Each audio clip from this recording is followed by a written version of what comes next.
تو یہ موقع، یہ مہربانی، یہ عنایت اولیاء اللہ کے صدقے میں ہی ہوئی۔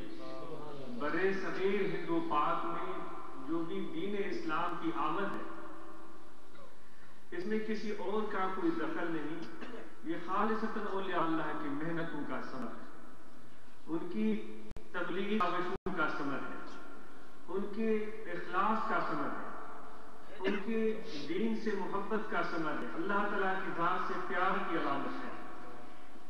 آج بھی اگر ہمارے دلوں میں جو دین کا درد پیدا ہوتا ہے، نماز کا شوق پیدا ہوتا ہے، اللہ تعالیٰ کی محبت اور معرفت کی طرف ہمارا رجحان پیدا ہوتا ہے، تو تبھی ہوتا ہے جب اولیاء اللہ کی صحبت میں ہم بیٹھتے ہیں۔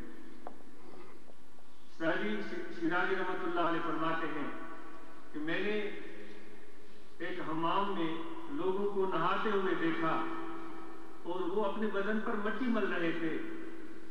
سعدی رحمۃ اللہ تعالیٰ علیہ فرماتے ہیں میں حیران ہوا کہ مٹی انسان کے جسم کو لگ جائے، انسان پریشان ہوتا ہے، اس کو ہٹانے کی تدبیر کرتا ہے، اور کہاں ہی مٹی اور کیسی ہے مٹی کہ انسان خود اپنے شوق سے اپنے بدن پر مل رہے ہیں۔ وہ کیونکہ ان کی نظر ہر نظر عبرت کی نظر ہوتی ہے، وہ بغیر عبرت کے کسی چیز کو نہیں دیکھ رہے ہوتے ہیں، جبکہ ہمارا مزاج، ہمارا مذاق مختلف ہے۔ بہت بڑا سبق، بہت بڑی ہدایت، واضح قرآن اللہ تعالیٰ کی طرف سے آتا ہے، اس کو بھی دیکھنے کے باوجود ہم اس سے سبق حاصل نہیں کرتے۔ تو وہ فرماتے ہیں کہ میں نے اس مٹی سے ہم کلام ہونے کا شرف پایا، کیونکہ اولیاء اللہ تعالیٰ نے ان کو یہ طاقت دی ہے کہ ان سے مٹی بھی کلام کرے، اور اسی کے ساتھ ساتھ وہ چونکہ خود دیکھ رہے ہوتے ہیں، ہر ایک چیز کوئی نہ کوئی سبق دے رہی ہوتی ہے۔ آپ اس ستون کو دیکھیں، کتنے سالوں سے یہ ستون کھڑا ہوا ہے، اس ستون نے چھت کا بار اٹھایا ہوا ہے، اس چھت کے نیچے ہم بیٹھے ہوئے ہیں، اس گرم یا سرد موسم میں ہم آرام اور سکون سے اس عمارت میں بیٹھ کر، اس مسجد میں بیٹھ کر خدا کا فرض ادا کرتے ہیں، اللہ تعالیٰ کا ذکر ادا کرتے ہیں، یہ ہمیں فائدہ ملتا ہے۔ لیکن بظاہر دیکھا جائے سکون کو اس سے کوئی فائدہ نہیں ہو رہا ہے، یہ سکون بھی یہ سبق دے رہا ہے کہ تمہاری زندگی ایسی بے لوث ہونی چاہیے۔ وہ اللہ والے جس چیز کو بھی دیکھتے ہیں اس میں عبرت کا سامان انہیں نظر آتا ہے۔ اگر درخت کو ہم دیکھیں، اس درخت سے ہمیں کیا سبق ملتا ہے؟ دیکھیں وہ درخت گرم موسم میں جب ہم اپنے علاقے کی بات کرتے ہیں، پاکستان کی بات کرتے ہیں، وہ اپنی شاخوں کو پھیلا دیتا ہے، سورج کی تمازت کو برداشت کرتا ہے، سورج کی حدت کو برداشت کرتا ہے، دھوپ پہ کھڑا رہتا ہے، کبھی اف تک نہیں کرتا، کبھی اس سے ناشکرے پن کا اظہار نہیں ہوتا، کبھی پانی اس کو ملتا ہے وہ بھی ہرا بھرا ہوتا ہے، اس درخت کو پانی نہیں بھی ملتا تو بھی ہرا بھرا ہوتا ہے۔ دیکھو ہم اور آپ اپنے حال کو دیکھیں، اتنے سارے نعمتیں اللہ کی لے لیتے ہیں، اتنی ساری کھانے ہم کھا لیتے ہیں، اتنے سارے گھر بنا لیتے ہیں، اتنے سارے اچھے کپڑے بنا لیتے ہیں، عورتیں اتنے زیورات بنا لیتی ہیں، پھر بھی ناشکری یہی کہیں گے کہ بھائی ابھی تو مجھے کچھ بھی نہیں ملا، اس کو اتنا مل گیا، وہ چودھری صاحب آگے نکل گئے، اس نے اتنے پلاٹ لے لیے، مجھے تو کچھ بھی نہیں۔ زبان سے اگر نہیں کہہ رہے ہو تو وہ دل میں کینچی چل رہی ہوتی ہے۔ وہ ایک لطیفہ ذہن میں آیا کہ ایک ہندو بنیا تھا، اس کی ایک دکان تھی، تو لوگوں نے اس کی چڑ بنائی ہوئی تھی کینچی، تو جب بھی وہ لوگ نوجوان بچے اس کی دکان پر جاتے اس کو کینچی کر کے اس کو چڑھاتے، تو وہ غصہ ہو جاتا، ان کو بھگاتا، ان کو گالیاں دیتا، مجبور ہو کر گوٹ کے مکھیا کے پاس ہو گیا، ولیج کے گاؤں کے مکھیا کے پاس گیا اور اس کو کہا یہ سارے گاؤں والے مجھے کینچی کہہ کر چڑھاتے ہیں، ان کو آپ سمجھائیں۔ اس مکھیا نے سب گاؤں والوں کو جمع کیا، ان کو بٹھایا اور ان کو کہا کہ بھائی اس بنیے کو، ہندو کو کوئی بھی کینچی نہ کہے۔ تو لوگوں نے کہا حضور ہم کیا کریں، یہ بچے ہیں۔ انہوں نے کہا کہ اگر بچے نہیں مانتے تو اس کی گلی میں کوئی جائے نہیں، اس کی گلی میں کوئی جائے گا ہی نہیں، تو کوئی چیز اس کو کوئی کہے گا بھی نہیں۔ تو سردار کا، گاؤں کے چودھری کا حکم ہو گیا، تو لوگوں نے اس گلی سے آنا جانا چھوڑ دیا، بچوں نے آنا جانا چھوڑ دیا۔ پہلے تو ہر وقت گلی میں رونق لگی رہتی تھی، ہنسی مذاق چلتا رہتا تھا، اس کی بکری بھی ہوتی تھی۔ اب بچے اس گلی کو چھوڑ کر دوسری گلی سے گزر گئے تو ہندو پریشان ہو گیا، رونق لگی رہتی تھی، کبھی ان کو دوڑاتا تھا، وہ کبھی مجھے دوڑاتے تھے، کچھ ہو ہی نہیں رہا ہے۔ اپنے گھٹ کے اس دکان کے باہر آ کر ادھر ادھر تاکنے لگا وہ بچے کہاں ہیں. بچے دور کہیں کھڑے ہوئے. تو چل کر ان بچوں کے پاس گیا اور ان کو کہنے لگا کہ مجھے پتا ہے تم زبان سے کینچی نہیں کہہ رہے ہو لیکن دل میں کینچی ہے. تمہارے دل میں وہ کینچی ہے. تو زبان سے ہم نہیں بھی کہتے لیکن دل میں وہ ناشکری والی کینچی چل رہی ہے. کچھ بھی نہیں ہے, کچھ بھی نہیں ہے. درخت سے سبق حاصل کرو دوستو. وہ جب اس کے نیچے ہم جاتے ہیں کتنی ٹھنڈی چھاؤں سے ہمیں بہرمند کر دیتا ہے, کتنا سکون ملتا ہے اور کتنی ٹھنڈک ملتی ہے. اور اس ٹھنڈک کو انسان پاتا ہے اور اس درخت کو کچھ فائدہ نہیں ہو رہا ہوتا لیکن وہ درخت کی جو اللہ نے ڈیوٹی لگائی ہے اس کو بسر و چشم وہ قبول کرتا ہے. وہ سرانجام دے, پانی بھی اس کو نہ ملے پھر بھی اس کا وہ شکر ادائی والا مرحلہ اس کی صورت جاری و ساری رہتی ہے. تو ہم اپنی حالت کو دیکھیں, ہم اپنی کیفیت کو دیکھیں, ہم کہاں کھڑے. تو وہی بات میں عرض کر, اگر پتھر پر آ جائے, وہ پتھر جو دھوپ میں پڑا ہوا ہے, پہاڑ پر پڑا ہوا ہے, وہ ہر وقت دھوپ اور تمازت کو برداشت کرتا ہے, ٹھنڈی ہواؤں کو برداشت کرتا ہے, اور پھر اللہ تعالیٰ فرماتا ہے کہ یہ پتھر بھی میرا ذکر کرتے ہیں. ہم اور آپ کو اس باہر ٹھنڈ ہے, اندر ہیٹر آن ہے, مزے سے بیٹھے ہو. پتھر تو کوئی یہاں نہیں بیٹھا ہوا.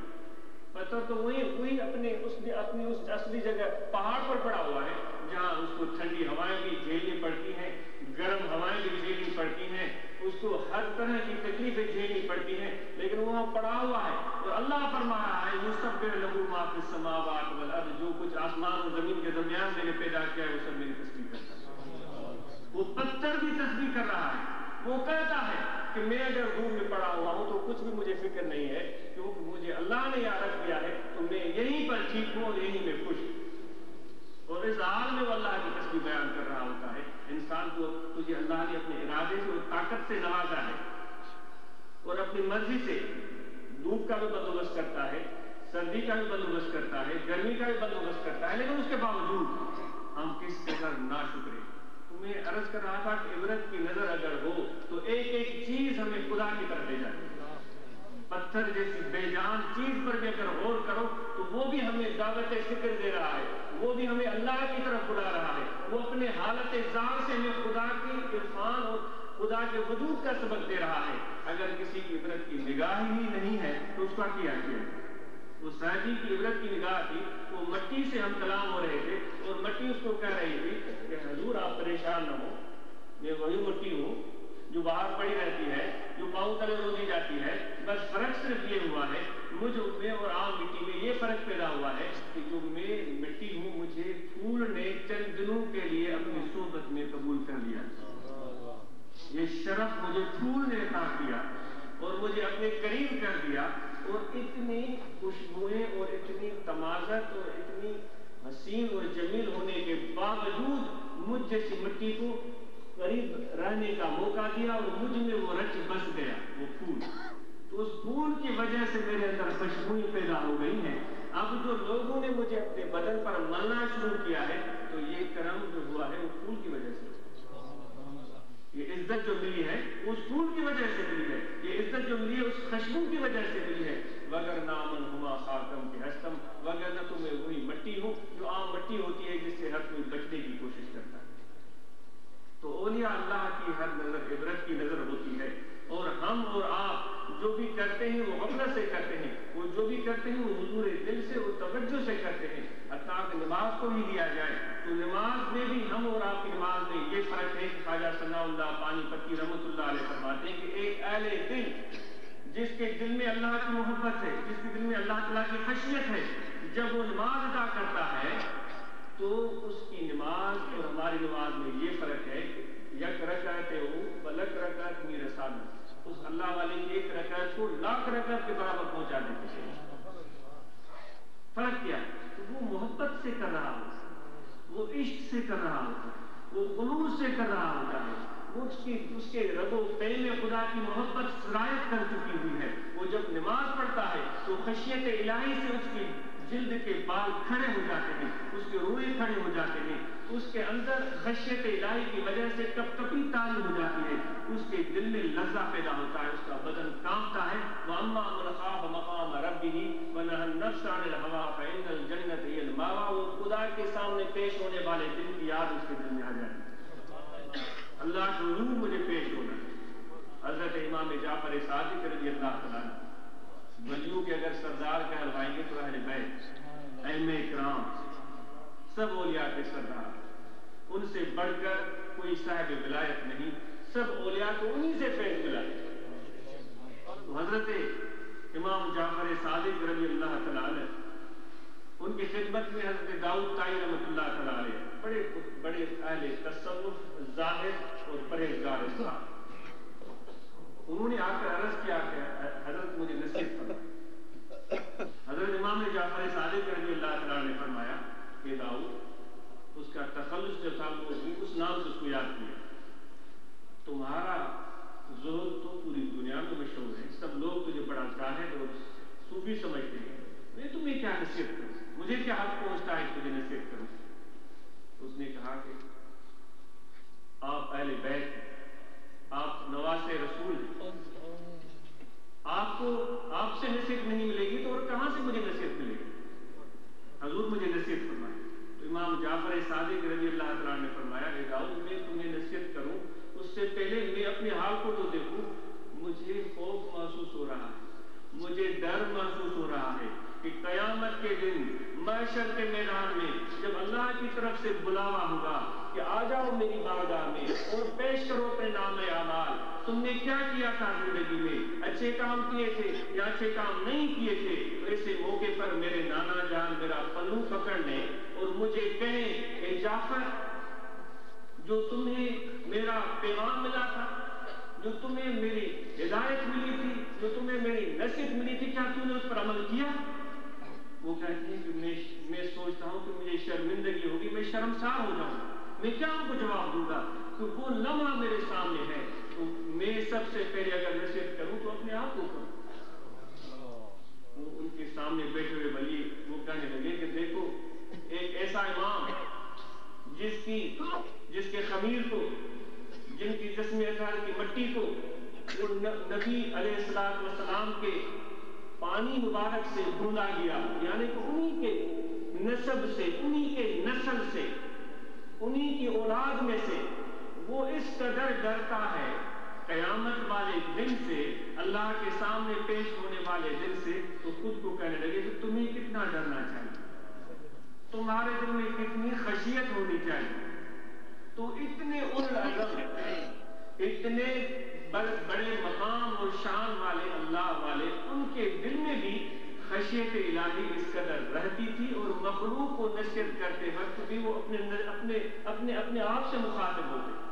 وعباد الرحمن الذین یمشون علی الارض ہونا وَإِذَا خَاطَبَهُمُ الْجَاهِلُونَ قَالُوا سَلَامًا۔ وہ اللہ کے بندے، وہ رحمان کے بندے جو زمین پر جھک کر چلتے ہیں، ان میں اکڑ نہیں ہوتی، ان میں تکبر نہیں ہوتا، اور جب جاہل لوگ ان سے گفتگو کرتے ہیں، بد کلامی کرتے ہیں، تو ان سے اختلاف کرنے کے بجائے، ان سے جھگڑا کرنے کے بجائے، ان سے الجھنے کے بجائے ان کو سلام کر کے آگے بڑھ جاتے ہیں۔ پھر ان اہل بیت نے اس دین کی خدمت کے لیے، دین کی سربلندی کے لیے کیا کیا قربانیاں دی۔ میرے آقا و مولا حضرت صلی اللہ علیہ وآلہ وسلم کے اہل بیت، ان کے اولاد میں سے حضرت سیدنا امام حسین رضی اللہ تعالیٰ نے کیا قربانی دی، اور کس عالم میں مدینہ کو چھوڑا اور کیوں چھوڑا، حالانکہ سامنے نظر آ رہا تھا کہ یزیدیوں کی نیت کیا ہے، اور وہ کس قدر اس غصے اور تیش میں بیٹھے ہوئے ہیں کہ کوئی ان کے سامنے ایسا شخص ہی نہ ہو جو ان کے حکومت کے لیے، ان کی بادشاہت کے لیے خطرہ بن سکے۔ یہ جانتے ہوئے بھی آپ نکل پڑے، بڑے جلیل القدر صحابی آئے، آپ کے رشتہ دار آئے، انہوں نے آ کر عرض کیا کہ آپ کا مدینہ سے نکلنا مناسب نہیں ہے، لیکن آپ نے فرمایا کہ جو لوگ ہمیں خط لکھ رہے ہیں، آئیں ہماری رہنمائی کریں، ہم آپ کی بیعت کریں گے، آئیں ہمیں سیدھا راستہ دکھائیں، آئیں ہمیں فاسق و فاجر حکمران سے ہماری جان آزاد کرائیں۔ اگر میں ان کے بلاوے پر لبیک نہیں کہوں گا تو کل قیامت کے دن اپنے نانا جان کو میں کیا جواب دوں؟ کہ پھر میرے پیارے نواز، مجھے لوگوں نے بلایا تھا دین کی خدمت کے لیے، تجھے لوگوں نے بلایا تھا ہدایت سکھانے کے لیے، تمہیں لوگوں نے بلایا تھا شریعت سکھانے کے لیے اور تم وہاں پر نہیں گئے؟ برحق ہے آپ کا یہ فرمان، جان خطرے میں تھی، اپنے بچے بھی ساتھ ہیں، لیکن اس خطرے کی پرواہ نہیں ہے، اور وہاں کربلا میں کیا معرکہ ہوا آپ مسلمانوں سے وہ مخفی نہیں ہے۔ ان ظالم اور غاصب اور ان شقی القلب لوگوں نے کیا کچھ کر دیا۔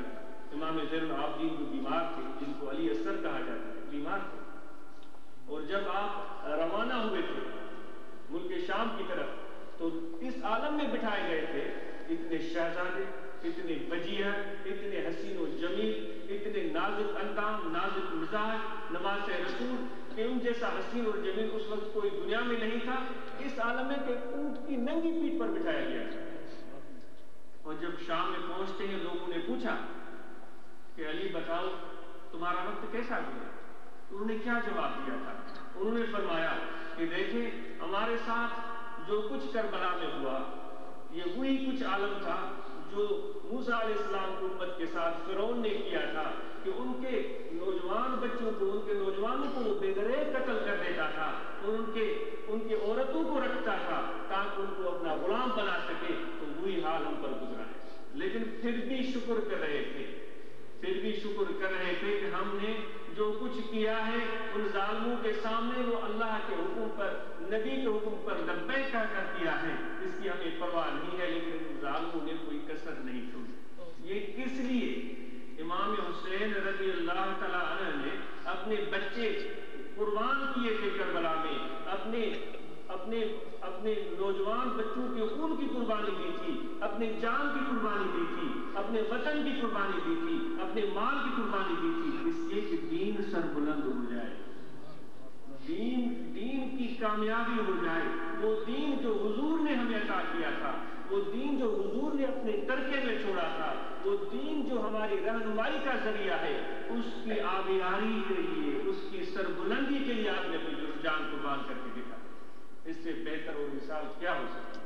آج ہم ہیں کہ ہم نماز پڑھنے کے لیے تیار نہیں ہیں، گھر سے نکلنے کے لیے تیار نہیں ہیں، آج ہم ہیں رمضان شریف کو روزے رکھنے کے لیے تیار نہیں ہیں۔ وہ ہم مسلمانی بھی رکھتے ہیں، دعویٰ بھی کرتے ہیں محبت کا اور عشق کا، لیکن ہمارا حال یہ ہے ایک سجدہ بھی ہم پر گرا گزرتا ہے۔ اے دوستو، وہ سجدہ اگر ہم صحیح معنی میں ادا کریں جس طرح ان اولیاء اللہ نے ادا کیا تھا، تو وہ سجدہ ایک آپ کو 1000 سجدوں سے نجات دلا دیتا ہے۔ کسی چودھری، کسی امیر، کسی بادشاہ، کسی حکمران کے سامنے جھکنے کی آپ کو ضرورت نہیں رہتی، کیونکہ آپ اللہ کے در پر جھک چکے ہیں۔ خدا کے، اللہ کے عرفان کا مفہوم ہی یہی ہوتا ہے کہ جس کے دل میں عرفان الہی آ جاتا ہے وہ لوگوں سے کوئی توقعات وابستہ نہیں کرتا، وہ لوگوں کے ساتھ امیدیں وابستہ نہیں کرتا، وہ لوگوں سے کچھ نہیں چاہتا، وہ دنیا داروں سے کچھ نہیں چاہتا، حکمرانوں سے کچھ نہیں چاہتا، وہ اللہ کے دروازے پر کھڑا ہو گیا۔ خدا کے دروازے پر جس نے جولی پھیلا دی، خدا کے در کا گدا بن گیا، اللہ تعالیٰ کے در کا گدا بن گیا، تو ہم جیسے اور آپ جیسے لوگ اس مقام پر ہیں ہی کب تو وہ ہمارے سامنے دستے سوال دراز کرے۔ وہ کسی اور سے مانگنا عیب سمجھتا ہے، وہ کسی اور میں تمنا رکھنا اور طلب رکھنا اس کو گناہ سمجھتا ہے، وہ جو کچھ مانگتا ہے اللہ کے در سے مانگتا ہے۔ یہ کیفیت ہم تو ہر لمحہ تمنا اور لالچ کا شکار ہو جاتے ہیں۔ جو بھی تھوڑا بہت کام کرتے ہیں تو اس سے بھی ہم دنیاوی مقاصد چاہتے ہیں، حتیٰ کہ جو ہم نیکیاں کرتے ہیں اس میں بھی ہمارے اپنے مطالب اور مقاصد پوشیدہ ہوتے ہیں کہ کیا وہ ہمیں چیزیں ملے گی یا نہیں ملے گی۔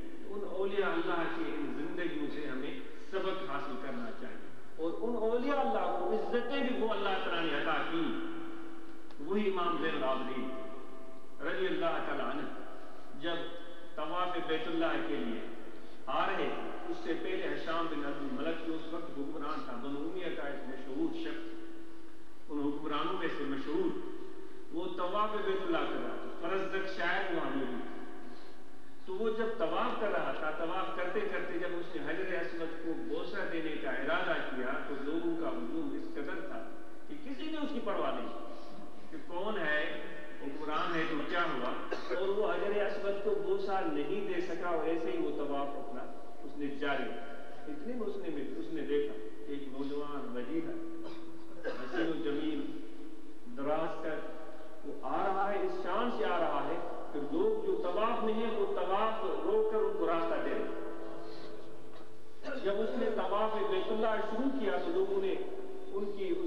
طواف کو دیکھتے ہوئے ان کو جگہ دینا شروع کر دی.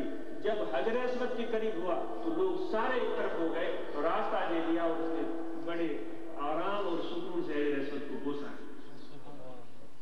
تو کسی نے اس سے پوچھا جو اس کا خاص خادم تھا, اس نے کہا کہ آپ جانتے ہیں اس نوجوان کو؟ ہشام بن عبد الملک کو کہا جانتے ہیں اس نوجوان؟ تو اس نے اپنے تفاخر میں, اپنے تکبر میں جو ہماری خامی ہوتی ہے, اس نے کہا نہیں میں تو اس کو نہیں جانتا.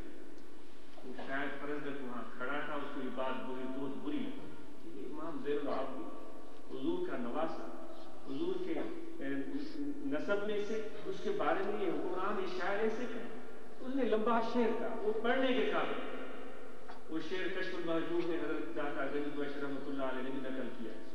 اس کے کچھ الفاظ یہ ہیں کہ اے فلان, اگر تو اس نوجوان کو نہیں جانتا تو اس سے کیا فرق پڑا؟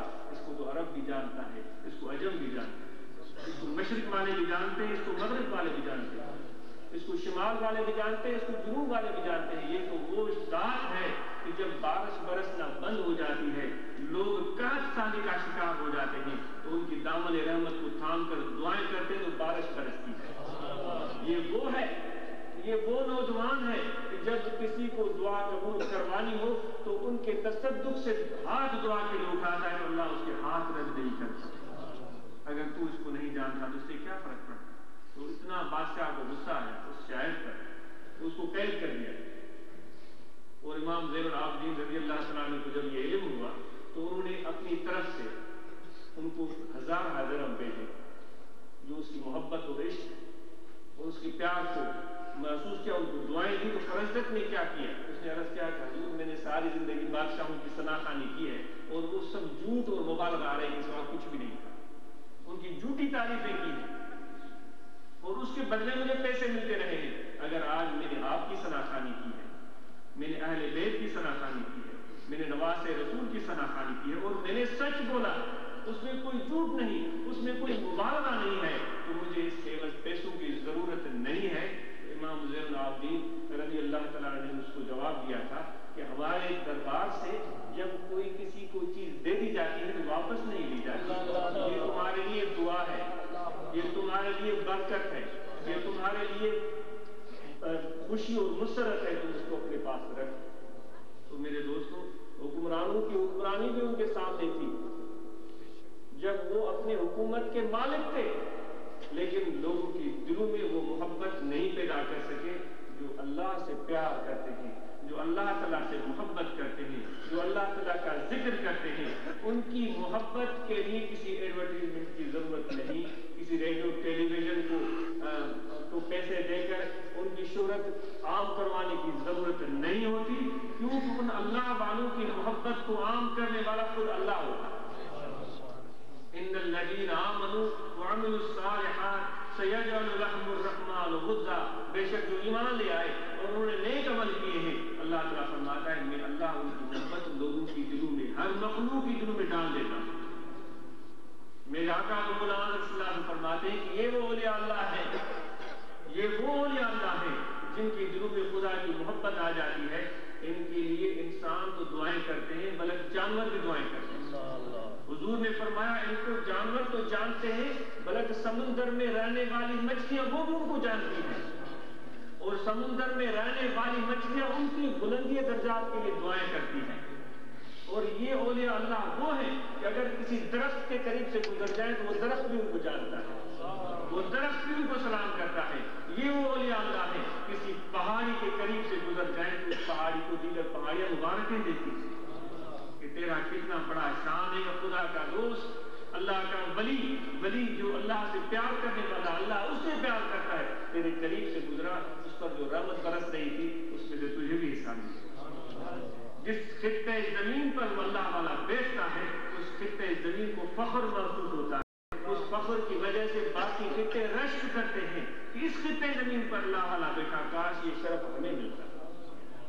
جس کو ہم بے جان سمجھتے ہیں, جن کو ہم کبھی اس نظر سے دیکھتے ہی نہیں کہ اتنی کوئی چیز سمجھتے ہیں یا سنتے ہیں, وہ بھی اللہ والوں کو جانتے ہیں, وہ بھی اللہ والوں کا قدر کرتے ہیں. تو دوستو, یہ محبت اور عقیدت ان کی ایک ایمان کے کمال کا حصہ ہے, لیکن ہمیں ان کی تعلیمات، ان کے ارشادات، ان کے فرمودات پر بھی عمل کرنے کی ضرورت ہے۔ اگر اللہ والوں سے محبت ہے تو پھر ان کی راہ بھی کرنی چاہیے، ان کے فرمان پر بھی چلنا چاہیے۔ ایسا نہ ہو کہ ہم محبت بڑی جتلائیں، عقیدت بڑی جتلائیں، لیکن جب کوئی بات کہی جائے، جب کوئی حکم دیا جائے، جب شریعت کا مسئلہ بتایا جائے، نماز کے لیے کہا جائے، ذکر کے لیے کہا جائے، صحبت میں آنے کے لیے کہا جائے، تو ہم اس چیز سے پیچھے بھاگیں۔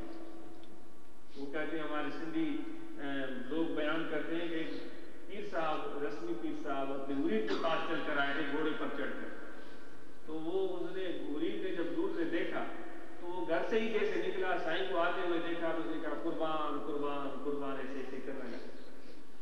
تو وہ گھوڑے سے اترے اور اس بزرگ نے اس کے مرشد نے اس کو کہا کہ بھائی قربان تو تم ماشاءاللہ ہو رہے ہو، ذرا مجھے میرا گھوڑا لے جاؤ، اس کو کچھ گھاس باس کاٹ کر کے کھلاؤ۔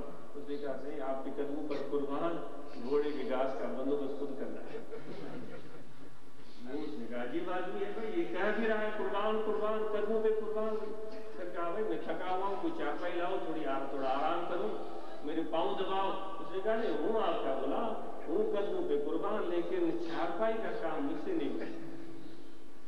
تو اس طرح یہ بات ہوتی رہی، اور لوگ آ گئے تھے، کچھ مریدین تھے، وہ کام کرنے لگے، تو یہ وہی کھڑا قربان قربان کرتا کچھ بھی نہیں، حکم جو بھی ملتا ہے اس سے کنی کترا ہے۔ بھائی آٹا لے آؤ، نہیں ہوں قربان، لیکن آٹے کا بندوبست خود کرنا۔ سالن تیار کرو، سے ہوں قربان، لیکن خود بندوبست۔ سب لوگ جب وہ مل جل کر انہیں کھانا بنایا، لنگر تیار کیا، سب چیز تیار ہو گئی، اب کھانا کھانے لگے تو مرشد نے عذرائے مروت اس کو کہا کہ بھائی کھانا کھا لو۔ کہا حضور صبح سے میں نے ایک بھی حکم نہیں مانا، جو بھی فرمان ہوا ہے میں نے وہ کوئی بھی عمل نہیں کیا، اب مجھے ڈر لگا ہے کہ ایمان سے ہی نہ نکل، ایمان بچانے کے لیے کھانا کھا لیں۔ تو دوستوں وہ ہماری جو محبت ہوتی ہے وہ بھی کچھ اس قسم کی ہوتی ہے جس میں فائدہ نظر آئے گا، پھر ہم تیار ہو جائیں گے۔ ہماری سر بلندی ہو، شہرت ہو، واہ واہ ہو، اور جہاں ہمارے نفس کے خلاف بات ہوگی، ہمارے نفس کے، ہماری خواہش کے خلاف جب بات ہوگی تو ہم بھاگنا شروع کریں۔ اسی لیے تو حضرت غوث پاک شہباز لاکھ مکانی، قطب ربانی شیخ عبد القادر جیلانی رضی اللہ تعالیٰ عنہ ہمیں خطاب فرماتے ہیں، ہمیں کہتے ہیں لست عبد اللہ، تم اللہ کے بندے نہیں۔ ہمیں کہہ رہے ہیں کہ تم اللہ کے بندے نہیں، انما انت عبد، انما انت عبد درہمک ودینارک ونفسک وہواک۔ پڑھنے کے قابل ہیں آپ کے ارشادات۔ اگر تم بندے ہو اپنے درہم کے بندے ہو، اپنے پاؤنڈ کے بندے ہو، اگر تم بندے ہو اپنے دینار کے بندے ہو، اگر تم بندے ہو تو اپنے خواہش کے بندے ہو، اپنے نفس کے بندے ہو، اللہ کے بندے نہیں۔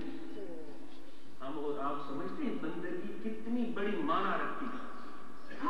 جب ہم اللہ کے بندے بن گئے اور اس کا توقع بندگی گلے میں ڈال دیا ہے تو پھر دوستو ہمارا ارادہ ہی ختم ہو گیا۔ وما آتاکم الرسول فخذوہ، جو میرا نبی تمہیں دیتا ہے اس کو پکڑو۔ ہم کیسی بندگی کر رہے ہیں اور کہاں کے بندے ہیں؟ ہم کہتے بھی ہیں اس رسمی مرید کی طرح قربان قربان قربان، کچھ کرنے کے لیے بھی تیار نہیں ہے۔ وہ آپ کے چودھری بھائی تو مان جائیں گے ہاں بھائی تم بڑے پکے مرید ہو، لیکن اللہ تو تمہارے اس کام کو نہیں مانتا، وہ جانتا ہے تمہارے دل میں کیا ہے، اس سے کوئی چیز مخفی نہیں۔ رومی رحمۃ اللہ علیہ فرماتے ہیں ایک شخص تھا، وہ بازار میں گیا تھا اور اس نے اپنی خدمت کے لیے ایک غلام خریدا تھا، ایک بندہ خریدا۔ وہ غلام بڑا خاموش خاموش چپ چپ تھا، بولتا چالتا نہیں تھا، اس کو گھر لے آیا۔ تو رومی رحمۃ اللہ علیہ فرماتے ہیں کہ اس نے اس کو بٹھایا اور اس کی دلجوئی کے لیے، آپ کو پتہ ہے پہلے وہ پیسوں پر غلام خریدے جاتے، اس کی دلجوئی کے لیے اس کے ساتھ بیٹھا، اس کو کہنے لگا کہ نوجوان ذرا اپنا نام تو بتاؤ، تمہارا نام کیا ہے؟ اور طلب بات ہے، میں اپنی گفتگو ختم کروں گا اس کے بعد۔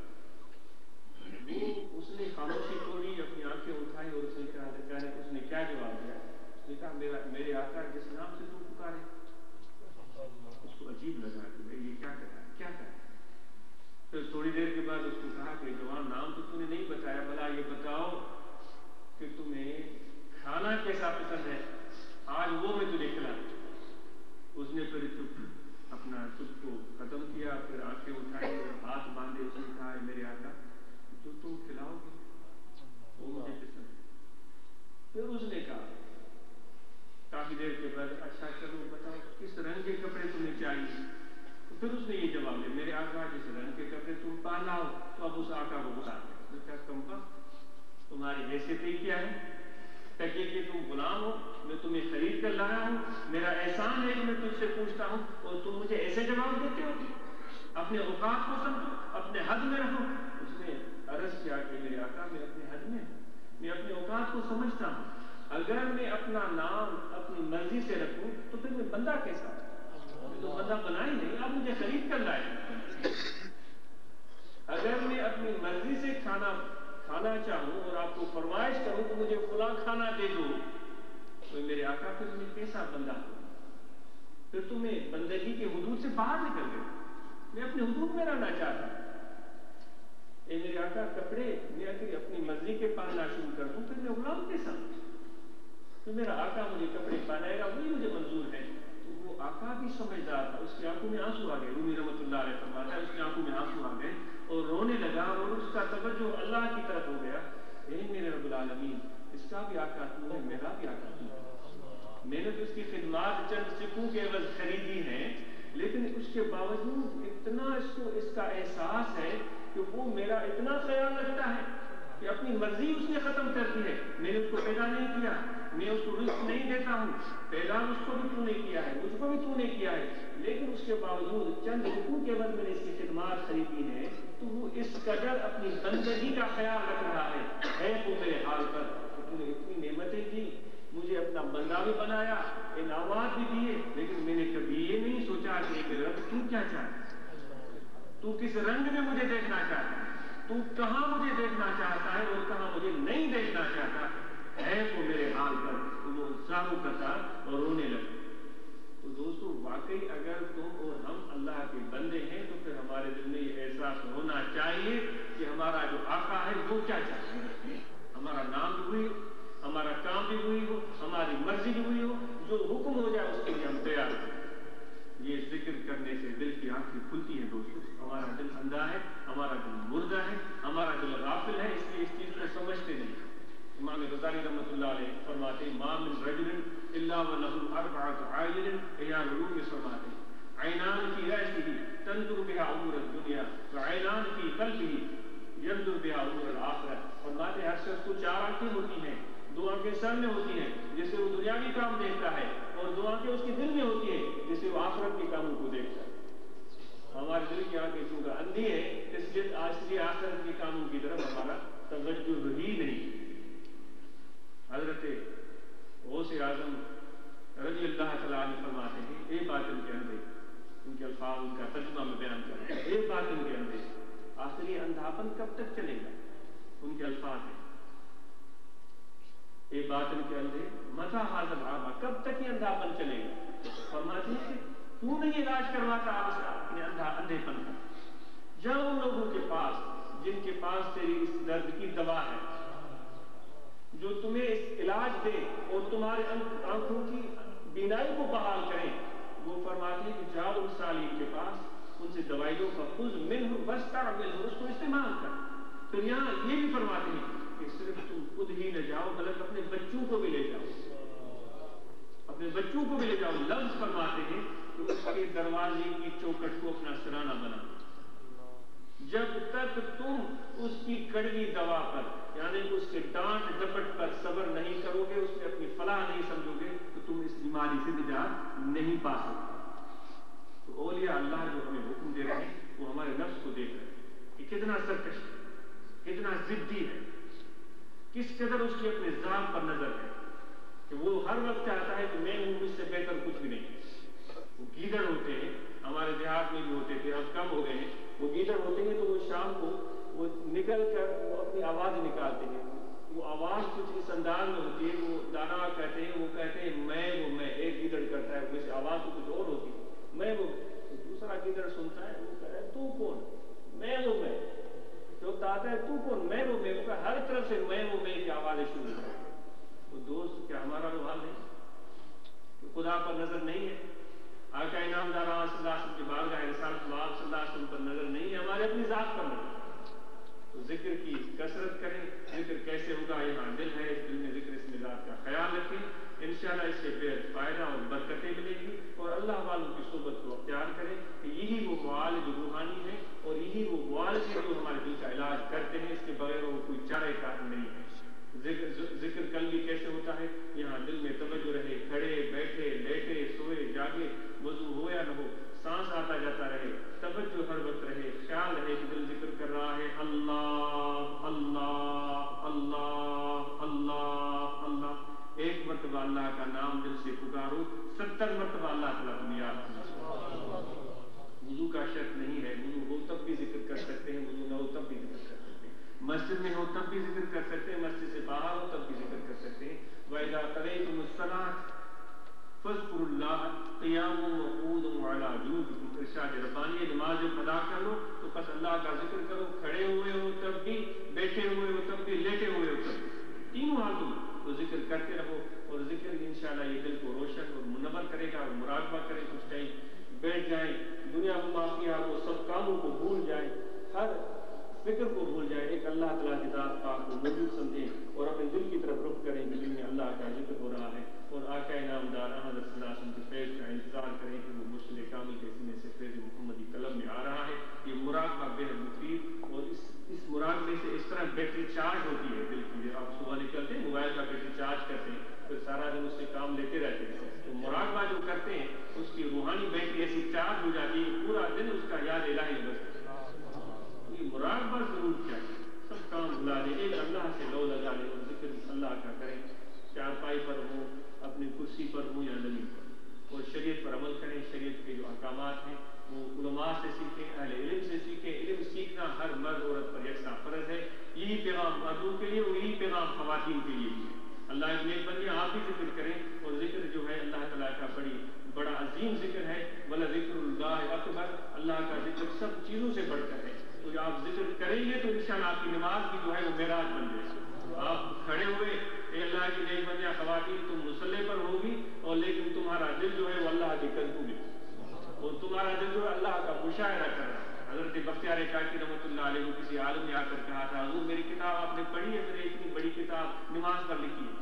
چشتی سلسلے کے عظیم ترین بزرگ، وہ وجد کے عالم میں ان کا انتقال ہوا. وہ کلام سن رہے تھے، سماع کر رہے تھے، سماع کرتے کرتے وجد کا عالم ہوا. وہ شعر جب کمال نے پڑھا تھا، پشتگانے خنجرے تسلیم رہا، ہر زمان غیب جانے دیگر رس. وہ اس قدر ان پر وہ وجد کا عالم ہوا کہ اس عالم میں ان کی وفات ہو گئی. تو بختیار کاکی رحمۃ اللہ علیہ کے سامنے اس نے آ کر کہا تھا، میری کتاب پڑھی ہے، میں نے اتنی بڑی کتاب لکھی ہے. آپ نے فرمایا، دوست ہم تجھ سے پوچھے تم نے نماز پڑھی ہے؟ حضور نماز میں پڑھتا. پھر پوچھا کہ نماز پڑھتے ہو تمہارا خیال کہاں؟ میں بتاتا ہوں اپنے متعلق. فرمایا کہ میں جب نماز پڑھتا ہوں تو میرے سامنے اللہ کا تخت ہوتا ہے. تخت پر جلوہ گر کون ہوتا ہے آپ کو پتا ہے؟ میری نظر خدا کے تخت پر ہوتی ہے، اور تخت پر جلوہ گر کون ہوتا ہے؟ آپ سمجھتے ہیں کہ اللہ کی ذات ہوتی ہے، میری نظر تو وہاں ہوتی ہے. ایسی نماز تو میں نے کبھی نہیں پڑھی. آپ نے فرمایا پھر نماز میں جا کر لوٹاؤ، کتاب تو تم نے لکھ دیا، نماز ہی نہیں سیکھی ابھی. نماز کیسے پڑھے گا؟ کتاب لکھنا دوستوں آسان ہے، صحیح نماز پڑھنا جو ہے وہ اصل بنیادی کام ہے. تو ذکر کرنے والے کے دل کی آنکھیں کھلیں گی تو خدا کا جلوہ اس کو نظر آئے. تو آپ یہ ضرور کوشش کریں کہ آپ مراقبہ بھی کریں اور نماز پابندی سے پڑھیں، اور جو شریعت ہے میرے آقا وہ مولانا صلی اللہ علیہ وسلم کی علماء سے سیکھیں، ان کی خدمت میں جائیں، ان سے مسائل سیکھیں. جب تک آپ نہیں سیکھیں گے علم تو آپ محروم ہی رہیں. علم سیکھنے کے بعد عمل کے لیے اولیاء اللہ کی صحبت میں جاتے ہیں، ان کی نگاہ کرم ہوتی ہے، ان کا توجہ باقی ہوتا ہے تو عمل کا جذبہ پیدا ہوتا ہے، پھر اخلاص ان کی توجہ سے پیدا ہوتا ہے. تو علم سیکھیں. اور سنتیں میرے آقا کی سب پیاری ہیں. چند سنتیں وضو بناتے ہوئے مسواک دینا، امامہ شریف باندھ کر کے نماز پڑھنا یہ سنت ہے. داڑھی مبارک کا بڑھانا 4 انگل کے برابر یہ سنت موقعہ ہے. یہ سنتوں پر عمل کرنے سے اللہ تعالیٰ راضی ہوتا ہے. جتنے بھی نیلسن کے احباب یہاں تشریف لائے ہیں، اللہ تعالیٰ آپ کی حاضری قبول فرمائے. جو مسجد کی انتظامیہ ہے ان کا بہت شکریہ ہے، انہوں نے اتنی مہربانی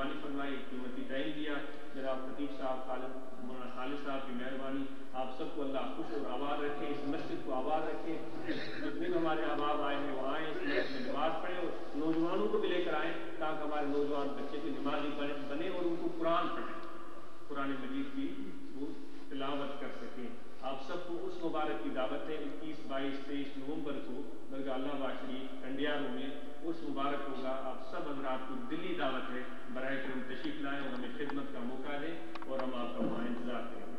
جزاک اللہ.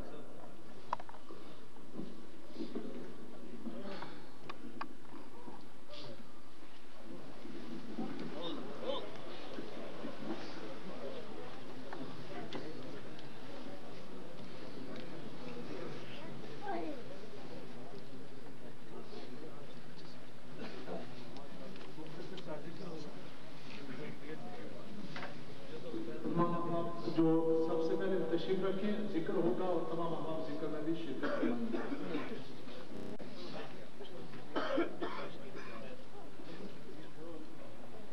کچھ احباب میں جو کہہ رہے ہیں کہ خواہش کی تھی کہ بیعت ہونا ہے، وہ جو بیعت ہونے والا ہے تشریف.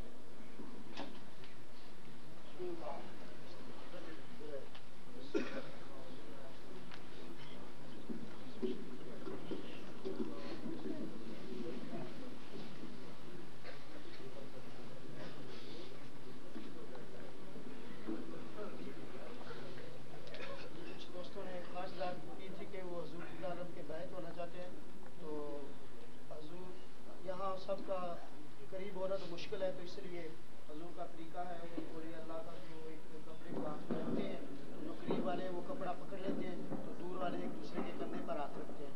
تو حضور عالم دعائیں پڑھائیں گے، تو جس کی خواہش ہو بیعت ہونے کی اور بھی ان دوستوں کے علاوہ تو وہ دعائیں پڑھ لیں انشاءاللہ اس کی خواہش ہے. اور باقی دوست ختم شریف پڑھتے رہیں. اللہ شریف 11 بار، اللہ شریف 11 بار، اللہ شریف 11 بار.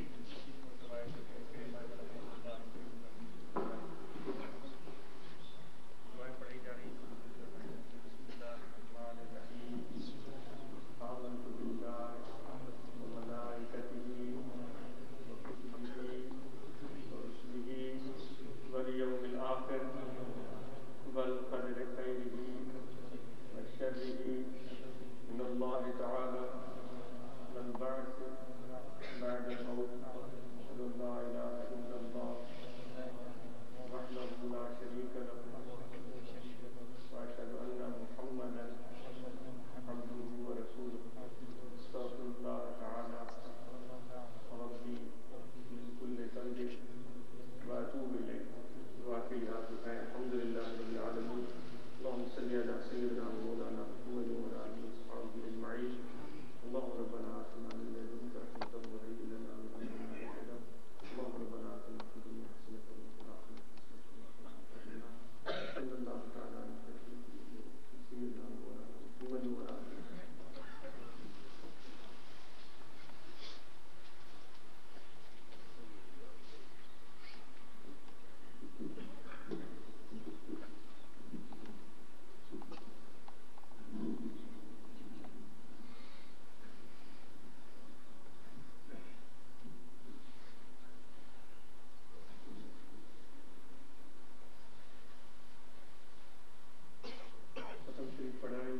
حوالے کر دیں.